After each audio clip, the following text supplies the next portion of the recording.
Good morning, friends. Today I'm going to have you work building some finger strength with one of my most favorite things in the world, Play-Doh. But you can't just play with Play-Doh. You have to know how to use Play-Doh so that it doesn't get all over the place and so that you can make shapes that will help you build your muscles for your hands, but also help you get ready for writing too. So today we're going to talk just a little bit about how to take care of our Play-Doh and what we should do with it. Now, if you have Play-Doh at home that's for your use, then you're going to want to really make sure that you take care of your Play-Doh so that it lasts a really long time. And one of the ways to do that is, Play-Doh has a top on it, right? And sometimes my friends have a very difficult time opening that top. So I'm going to show you my easy way. I take my two thumbs like this and I push the top open like that. And then it kind of makes it so it gets open just a little bit. And I can do that on another side, and then it makes it a little bit easier to pull it open like that. Ooh, I love brand new Play-Doh. Look at that, isn't that good? And it smells good too. So I'm going to push it out. Sometimes Play-Doh gets stuck in there, and if it gets stuck in there, you can just squeeze the sides like that, and it will come out. But this Play-Doh is going to come right out.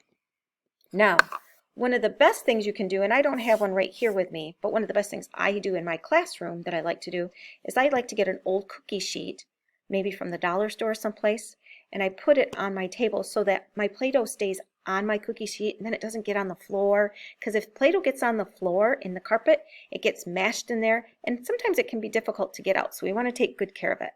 So if you get a cookie sheet, make sure you put that cookie sheet on your table and then you only put your Play-Doh in on that cookie sheet and in there. I don't need all of this Play-Doh to show you what I need, so I'm just going to take a little piece of it off like that, and I'm going to put the rest of it in my Play-Doh container, and I'm going to put the top on, and I'm going to make sure it snaps like that because I want it to stay nice and soft. If you don't put the top on tight, it's going to dry out. Now, some important things that you need to learn how to do when we have Play-Doh is to make some shapes. So we're going to practice that today. So I'm going to show you a little something that's going to help you.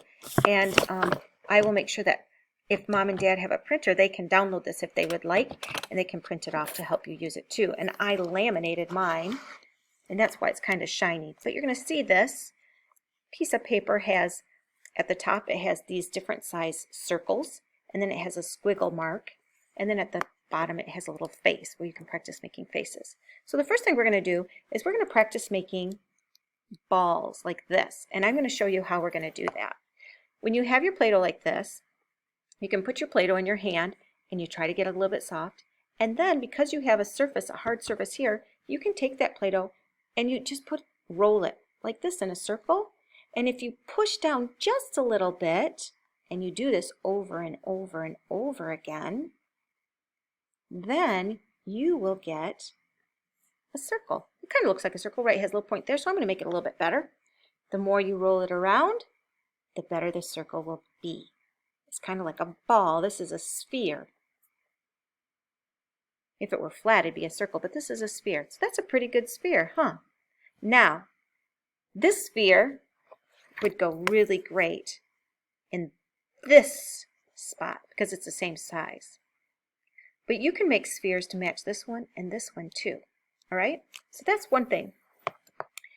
The other thing you can do is make what I like to call a noodle or a Play-Doh snake. And to make a Play-Doh snake, you want to make it kind of long, right? So I start out by putting my hands together like this.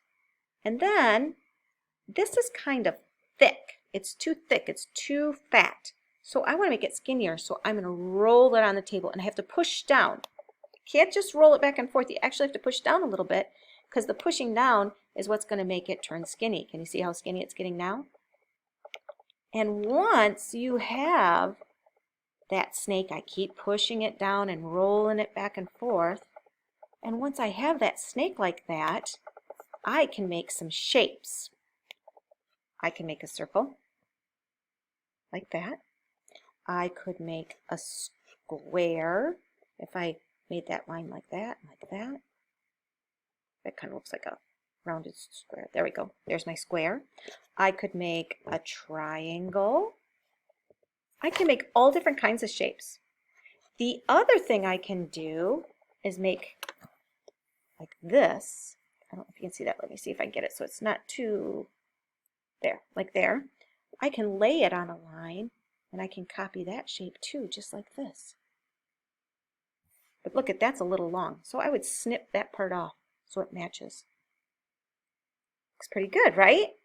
All right, and then the other thing I can do that practices and it really gives me really good hand strength so I'm a good writer is I can take a pair of Play-Doh scissors. Hey, remember we learned how to use scissors.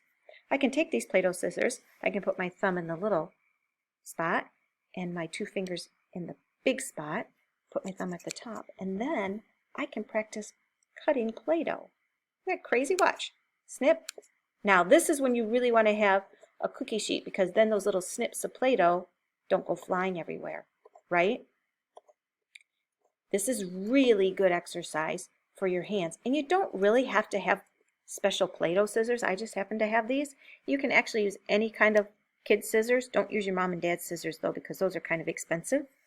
But then I have all these little pieces and watch what I'm going to do next. I have this thing that I got at the Dollar Tree. It's called an extruder. And if I put those pieces in my extruder like that, you see I put the pieces in there? This is the plunger. I'm going to take that part out. I'm going to put them in there like that.